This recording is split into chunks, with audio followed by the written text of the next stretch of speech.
그러면 더 복잡한 경우는 어떻게 될까요? 자꾸 지금 복잡도를 넓혀가고 있는 겁니다. 그러니까 가장 일반적인 경우로 지금 치닫고 있는데 네 번째 거, 5가지 중에 네 번째 걸 보면 시그마 섭 i가 소문자 시그마 섭 i의 제곱 곱하기 아이덴티티 매트릭스. 자, 공분산 행렬의 모양 자체는 오히려 더 단순해졌어요. 거꾸로 다시 또 보세요. 시그마 섭 i 제곱, 시그마 섭 i 제곱, 시그마 섭 i의 제곱 똑같은 값을 갖는다는 얘기입니다. 지금 이거는 이것과 요 값이 똑같고 요 값이 똑같아요. 그런데 i번째 그 클래스의 공분산이 그 이와 같이 시그마 섭 i 제곱 아이덴티티로 각기 다른 겁니다. 즉 클래스들의 분산이 서로 다르다는 얘기입니다. 클래스들의 분산이 아까 앞에 세 가지 경우는 어떤 형태의 분산을 갖든지 간에 그 클래스들 간의 차이는 없는 경우였는데 이번에는 클래스들마다 다 다른 경우를 얘기하는 거예요. 하지만 대각 형태를 가지니까 이와 같은 그 형태는 뭐냐면 완전히 동그란 경우죠. 그죠? 그러니까 2차원 경우에는 지금 보면 동그랗게 퍼진 정도가 이렇게 경우, 그리고 또 다른 클래스는 그 대신 이 퍼진 정도의 크기가 달라지는 겁니다. 그죠? 이렇게 퍼진 경우. 뭐 세 번째 것도 역시 얘와 얘도 다른 또 퍼진 정도의 크기가 약간 다른 경우, 이런 경우는 그럼 분류 함수가 어떻게 변하는지를 살펴보자는 얘기입니다. 사실은 더 이상 간단해질 게 거의 없어요. 이 정도만 돼도 지금 보면 그 판별 함수인 g sub i of x가 첫 번째 수식은 우리가 앞에서 처음 유도했던 공분산 그 행렬 차이에 따른 로그 값을 우리가 취했을 때 그 값으로 정리된 그 수식인데요.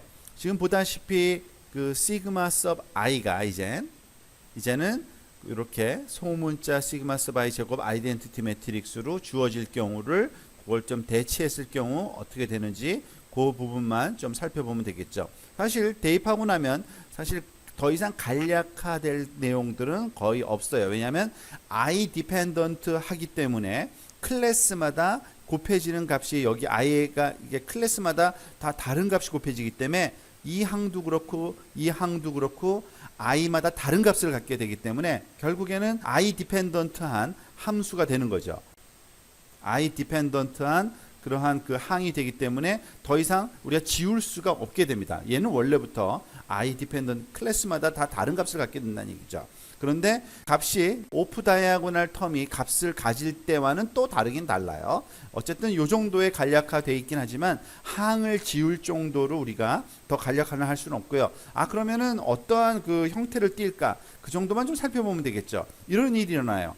생각보다 조금 우리가 뜻밖의 결과를 얻게 되는데 지금 보세요.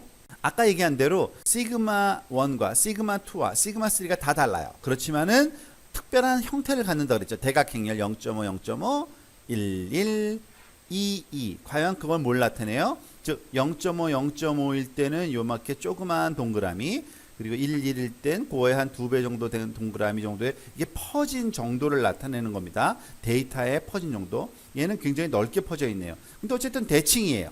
그렇지만 그 대칭성을 갖는다 그래서 결정 경계가 단순하지는 않습니다. 지금 보다시피 우리가 방금 전에 구한 그 수식을 직접 대입해서 요 지점에 x가 들어오면은 과연 이게 파란색일지 초록색일지 빨간색일지 판단해서 파란색이구나, 이건 초록색이구나 등등 해서 결정 경계를 구해보면 이와 같이 굉장히 특이한 형태를 띠게 됩니다. 곡선, 더 이상 리니어한 결정 경계가 아니고요, non 리니어한 바운더리로 그 결정 경계가 얻어지고요. 그것을 확대해서 지금 본 겁니다. 조금 오른쪽에 줌 아웃을 해서 보면은 심지어는 이렇게 아이솔레이트 된 결과를 얻게 돼요. 즉 요 부분만 그 빨강색의 그 그룹에 되고요. 그 외에 이 부분은 또 초록색, 그 바깥 영역은 다 파랑색 그룹으로 판별되는 특이한 현상이 나타나게 되고, 그거는 수식으로 우리가 직접 계산해 봐야지만 이 양상을 볼 수 있게 되고요. 위에 그 3차원적인 그 서피스로 봤을 때 모양이 어떻게 보면 풍뎅이가 생겼죠. 풍뎅이 같은 모양이 나올 수밖에 없는 이유는 이 서피스의 높낮이가 달라지고 그리고 서피스의 퍼진 정도가 다르면 그 서피스가 만나는 경계선이 이와 같이 넌리니어한 곡선 형태를 띌 수밖에 없겠구나 라는 것을 어렴풋하게나마 우리가 예측을 할 수 있습니다. 자, 그럼 마지막으로 제너럴 케이스를 한번 볼까요? 즉 제너럴 케이스는 어떠한 제약도 우리가 주지 않고 아주 일반적인 경우를 얘기하는 겁니다. 시그마 섭 i가 시그마 섭 j와 같지 않은 경우라고 얘기를 하면은 그게 가장 일반적인 경우인데요. 물론 그때 시그마의 모양이 단순할 수도 있고 단순하지 않아도 상관없어요. 어쨌든 모든 클래스마다 서로 다른 공분산 행렬을 가질 때입니다. 사실 가장 일반적인 경우예요. 우리가 앞부분에서 다루었던 거는 개념을 잡기 위해서 사실은 그 케이스 1, 2, 3, 4를 한 거고, 케이스 5가 지금 다루고 있는 이게 우리가 가장 흔하게 만나는 경우입니다. 예를 들어서 뭐 남학생이나 여학생의 키와 몸무게 분포하면은 모양도 다를 거고요. 그리고 답도 달라져요. 그러니까 형태가 단순하지도 않을 거고요. 그렇게 되면은 결국엔 G sub I of X, 우리가 판별식으로 구했던 내용을 그대로 사용해야 됩니다. 그죠? 시그마 sub I와 요 시그마 sub I가 전혀 더 이상 단순화 시킬 수는 없어요. 하지만 앞에서 우리가 유도해 봤듯이 결국에 이걸 2차 그 분류기라고 우리가 제목에서 이렇게 써 있듯이 2차 분류기라고 부르는 이유는 이 내용을 전개를 한번 해보면 x의 제곱항과 x의 1차 항으로 전개해보면 결국엔 이와 같이 x의 제곱항 더하기 x의 1차 항 더하기 그 다음에 상수항, 이렇게 세 개의 텀으로 간략화될 수 있고, 그때 곱해지는 값이 w sub i라는, 여기서는 그 행렬이 하나 곱해지는 거고요. 그리고 요거는 벡터가 하나 곱해지는 거고요. 그리고 마지막에도 역시 이거는 벡터와 그 벡터의 곱 또는 행렬식의 그 값, 그리고 사전 확률의 로그 값 해가지고 요거는 스칼라 값이죠. 그죠? 그 값 하나하나가 지금 보여주고 있고, 사실은 이 기호에서 이미 다 표현하고 있는데 여러분들이 요 기호를 잘 읽는 그 방법을 어느 정도는 좀 알고 있는 게 좋은데요. 지금 대문자로 표현하면은 이건 매트릭스라는 얘기고요. 매트릭스 형태를 띠게 되고요. 그리고 이게 만약에 n차원일 경우에 매트릭스라는 얘기 뭐예요? n by n 사이즈의 매트릭스가 주어지는 거고, 요 wi는 소문자를 썼지만 sub i라고 해서 i번째 클래스에 해당되는 거니까 얘는 벡터입니다. 벡터 형태고, 벡터, 그러니까 트랜스포즈 형태를 띠겠죠. 이렇게 그 열 벡터로. 얘는 사이즈가 당연히 n by 1이 되겠죠. 그죠? 그리고 여기 넣는 그 w sub i 제로라는 건 뭐냐면은 하나의 값으로 주어지는 스칼라 값입니다. 얘는 스칼라 값 하나, 즉 얘는 1 by 1의, 즉 굳이 벡터 형태로 표현, 그러니까 매트릭스 행렬식으로 표현을 하면은 그 사실은 그 1 by 1의 형태를 띠게 되는 겁니다.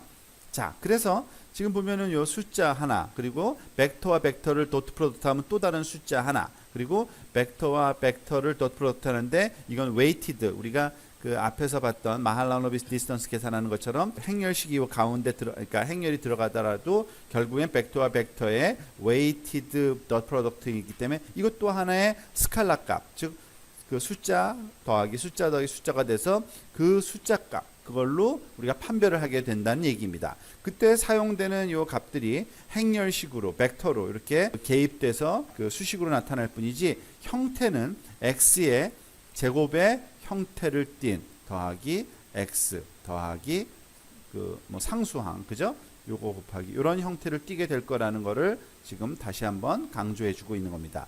그러면 가장 일반적인 경우에는 그럼 어떤 형태까지 결정 경계가 나올까? 그림을 보면 생각보다 우리의 상상을 초월하는 결정 경계가 구해지는 경우가 많아요. 지금 바로 이 그림을 보면 알 수 있는데, 지금 아까와 마찬가지로 세 가지 클래스, 그죠? 그 1번 클래스와 2번 클래스와 3번 클래스의 그 공분산 행렬을 한번 지금 준 건데요. 셋 다 지금 non diagonal 형태고요. 그죠? 비대각성분이 있죠. 1, 2, 그리고 여기 마이너스 1, 마이너스 1이 있고요. 여기 1과 7 같고요. 여기 0.5, 3, 0.5, 0.5 등등 해가지고 서로 다 어떤 유사성이 전혀 없는 세 개의 서로 다른 공분산 행렬을 갖는 그러한 분포를 갖는 클래스일 경우에, 물론 평균값도 다 다른 값입니다. 계속 써왔던 그 세 가지 값을 그 위치를 잡아줬는데요. 그러면은 퍼진 정도를 생각해 보면 어떤 형태를 우리가 생각할 수 있냐면, 붉은색의 클래스 같은 경우에는 이렇게 왼쪽 위에서 오른쪽 아래로 퍼지는, 우리가 잘 알고 있는 이 공분산 값이 마이너스 값만 갖고 있는 것만 봐도 대충 알 수 있죠. 그 소위 왼쪽에서 오른쪽 아래로 이렇게 그 라인업된 그런 퍼진 정도. 그리고 역시 초록색도 네거티브지만은 그 값이 상대적으로 좀 작아서 기울기가 조금 급하게 있을 뿐이 이렇게 퍼진 거. 그리고 파랑색은 0.5 포지티브니까 오른쪽으로 상승하는 방향으로 퍼진. 그렇지만 퍼진 크기 자체가 지금 12, 17, 0.53 이렇게 해서 각각 다른 형태를 띠는 거죠. 그렇게 되면 결정 경계가 어떻게 생기느냐? 우리가 생각했던 것보다는 전혀 특이한 아주 넌리니어하고 그 넌리니어한 정도도 그 굉장히 좀 심하게 나타나는 걸 알 수 있죠. 지금 보면 여기서부터 여기까지가 파란색, 여기서부터 여기까지 분리된 구역으로 나타나고요. 즉 이 부분과 이 부분이 다 파란색의 그 사후 확률이 훨씬 더 높게 나타난다는 얘기입니다. 다른 어느 것보다도. 그리고 그 사이에 이 정도 영역이 지금 붉은색으로 나타나고 오른쪽은 초록색. 이 또한 줌아웃을 해보면 우리가 생각하는 것과 또 다른 형태로 전체에 보면은 지금 우리가 여기 보고 있는 건 요 정도였죠. 요 정도, 그죠? 요 정도만 사실은 보고 있었는데, 요 정도만 보고 있었는데 알고 보니까 그 크기를 크게 해서 보면은 결정 경계가 이와 같이 굉장히 넓게 퍼져서 나타난다는 거죠. 그리고 모양도 우리의 예상을 확실히 초월하죠. 이런 예측할 수 없는 결정 경계를 얻게 되는데, 그렇지만은 판단을 하는 데는 다 2차 함수로만 모든 게 다 주어질 수 있다. 그래서 2차 분류기다라고 우리가 얘기를 하게 됩니다. 그럼 한번 이제 정리를 좀 다시 한번 여기서 해보겠습니다. 사실 굉장히 다양한 경우에 대해서 살펴봤는데, 그 다양한 경우를 살펴보는 건 우리가 어떤 그 인사이트를 좀 갖게 하기 위한 목적이 좀 컸습니다. 여러분들이 어떻게 단순화가 되면 결정 경계 모양이 어떻게 바꿀 수 있구나라는 그러한 양상을 좀 보여주기 위했다고 보면은, 사실 근데 가장 우리가 중요하게 생각하는 두 가지 개념은 이 거리 측정 개념이라고 보시면 됩니다. 앞에서 살짝 언급했듯이 마할라노비스 거리를 재는 방법이 필요한 경우가 있었고요. 기존의 전통적인 유클리디안 거리를 재는 그러한 경우가 있었는데, 그 두 가지를 기준으로 우리가 분포 양상을 다시 한번 정리를 해보면 이렇습니다. 우리가 앞에서 얘기했듯이 이 베이즈 분류기는 계산을 해보면 2차 분류기 형태라는 거는 이 챕터의 주된 그런 제목이고 앞에서 설명해서 알고 있고요. 이런 2차 분류기의 그 확률 밀도 함수, 즉 공분산 행렬로 결정되는 그 확률 밀도 함수의 형태가 즉 이런 경우죠.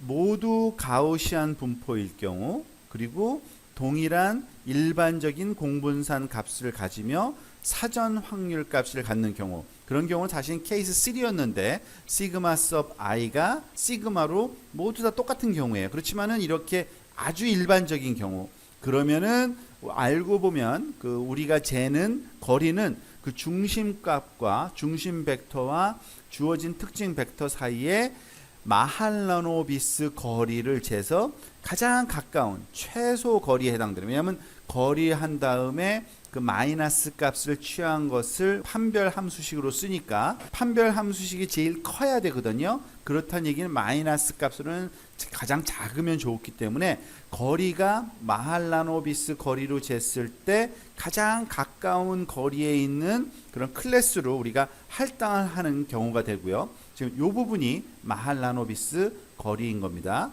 거기에 마이너스 2분의 1을 취했기 때문에 결국 최대값이, 얘의 최대값을 구하는 것은 결국엔 이 거리의 미니멈 값을 구하는 것과 똑같기 때문에 그래요. 그리고 또 이번에는 그 두 번째 경우는 케이스 1, 가장 첫 번째 경우인데 가장 단순한 경우이기도 합니다. 모두 가우시안 분포고 동일한 항등 행렬에 비례하는 공분산을 갖고 사전 확률까지 같으면 알고 보면 최소 유클리디안 거리를 재는 분류기다 라고 얘기를 할 수 있는데, 케이스 1일 때가 그 경우였죠. 시그마 섭 i가 시그마 제곱 아이덴티티로 다 이렇게 시그마 제곱이 공분산 값이 공분산 컴포넌트로 사용되고 나머지는 다 0이고, 그렇게 되면은 우리 판별식 자체가 이와 같이 주어지는 것을 우리가 기억을 하죠. g sub i of x는 마이너스 1 나누기 2 시그마 제곱의 x 마이너스, 지금 이 부분 요 부분이 사실은 그 유클리디안 디스턴스를 재는 방법이고요.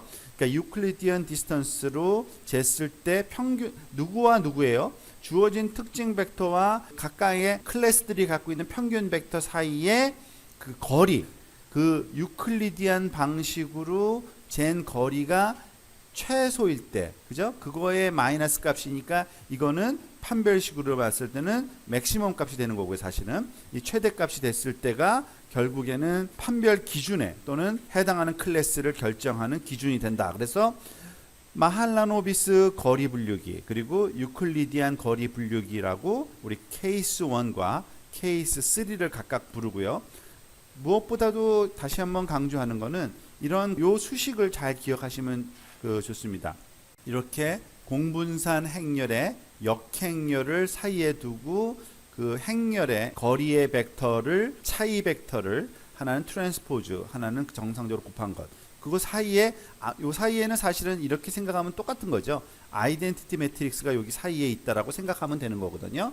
똑같은 형태인데 요 사이에 들어오는 행렬이 아이덴티티인 경우와 넌 아이덴티티인 경우, 일반 행렬인 경우는 이 거리를 재는 방식이 다르다. 그래서 그거를 마할라노비스와 유클리디안 거리다라고 이렇게 구분해서 부른다는 것을 잘 기억해 놓으시면 이 챕터의 가장 핵심적인 그런 기본적인 아이디어라고 생각을 할 수가 있겠습니다.